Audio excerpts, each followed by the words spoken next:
नमस्कार मित्रांनो, जय सद्गुरू. मित्रांनो, भारताचा पंतप्रधान, आता पंतप्रधान आणि घराचा प्रमुख सारखाच असतो.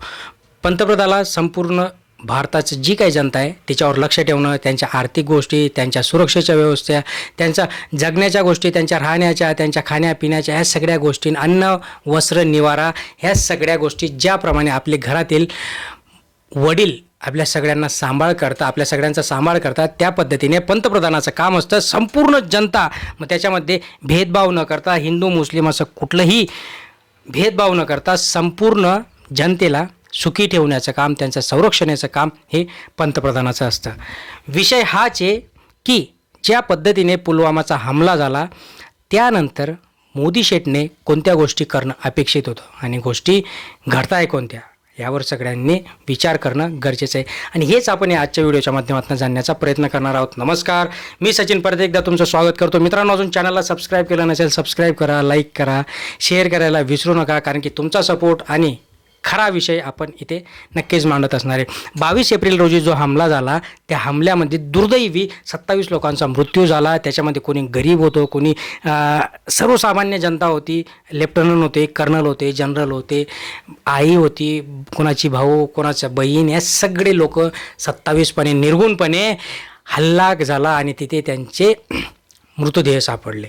अक्षरशः रक्तरंजित ते पहलगाम झालं. मग याच्यानंतर मोदी शेठ आणि जी काही गोदी मीडिया, त्या गोदी मीडियाने असं दाखवलं की मोदी शेठ, बरं जे झालं तेव्हा मोदी शेठ भारतात नव्हते, ते होते कुठं बाहेरच, ते गेलं होतं फिरायला नेहमीप्रमाणे. ओके, रेकॉर्डच करून टाकला भावाने सगळ्या देश फिरायचा. तर तिकडून आले लगबगीने आणि असं दाखवण्यात आलं की खूप काही महत्त्वाच्या बैठकी होतील आणि दुसऱ्याच दिवशी काहीतरी सर्जिकल स्ट्राईक होऊन पाकिस्तानवर मोठाच हमला किंवा पाकिस्तानला चूप करण्यात येईल. पण संध्याकाळी एक मीटिंग झाली, त्या मीटिंगमध्ये काय फक्त व्हिडिओ फोटो वगैरे व्हायरल झाले. ओके, त्याच्यानंतर काहीतरी ठोस पाऊल उचलणं गरजेचं होतं, ते उचललेलं नाही. दुसऱ्या दिवशी मोदी शेठला एवढा वेळ आहे की बिहारमध्ये जाऊन ते नितीश कुमारबरोबर गप्पा टप्पा मारत तिथे भाषणबाजी केली आणि तिथे फक्त टेररिस्ट एवढं बोलून दिलं. याच्यानंतर मोदी शेठने काय केलं, 1-2-3 दिवसापूर्वी कुठं आंध्र प्रदेश, कर्नाटक या साईडला गेलं आणि तिथे काहीतरी प्रचार सभा वगैरे, तिथले काहीतरी गोष्टी असतील, तिकडे काय असेल ते झालं. त्याच्यानंतर सगळ्यात महत्त्वाची गोष्ट, ह्या भावाला सेलिब्रिटी लोक खूप आवडतात, ह्या भावाला गरीब जनता आवडत नाही. याला सगळे पैसेवाले, सगळे अमीर लोक, याची वावा करणारे, ओके, मग त्यांचाही याच्याकडनं काहीतरी फायदा होतो, असे लोक मोदी शेठला आवडत असतात. बरोबर, परवाच 2-3 दिवसापूर्वी कुठंतरी त्यांच्या चड्डी मित्राचं, अदानीचं काहीतरी पोर्टचं उद्घाटन होतं, तिथं गेला मोदी शेठ आणि तिथे जाऊन काहीतरी भाषणबाजी केली. त्याच्यानंतर काल का परवाच एक वेव समिट, जे काही बॉलिवूडमधले लोक आहेत त्या लोकांनी, म्हणजे त्याच्यामध्ये शाहरुख खान, खूप काही मोठे मोठे, रणवीर कपूर, खुद्द म्हणजे मोदी गेले तर गेले त्याच्यातनं नंतर, आणि मोदी गेले म्हणजे ते पाहिजेच की नाही, फडणवीस पण त्यांच्याबरोबर.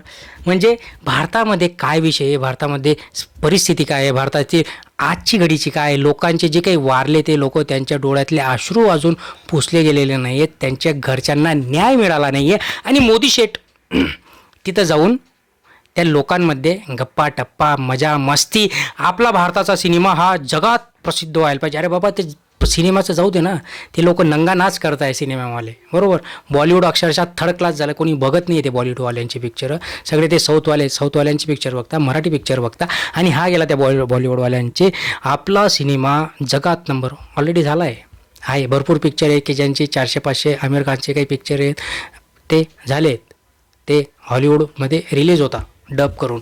तर तिथे जाणं महत्त्वाचा मुद्दा काय आहे की ह्या भावाला फक्त मजा मस्ती बस, बाकी लोकांचा प्रॉब्लेम काय आहे, बाकी लोकांना आज टेन्शन काय आहे, त्यांच्यावर परिस्थिती काय आहे, त्यांचे अश्रू पुसले गेले नाही. आणि मग गोदी मीडिया आहे, गोदी मीडिया तर मग आहेच.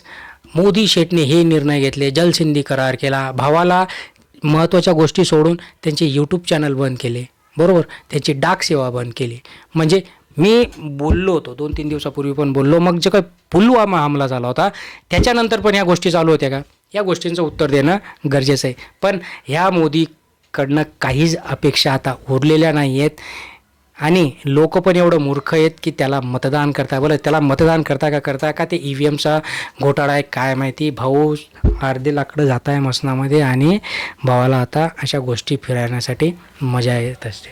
बघूया अजून काय घडतं. चॅनलला अजून लाईक करून ठेवा, सबस्क्राईब करा. आपण नेहमीच तुमच्यापर्यंत पोहोचणार आहेत. अशा वेगवेगळ्या गोष्टी आपण डिस्कस करत जाणार आहे. त्यासाठी सबस्क्राईब करून ठेवा, लाईक करा, शेअर करा. मोदीचा काही अपडेट आला तर नक्कीच तुमच्यापर्यंत पोहोचवतो. धन्यवाद.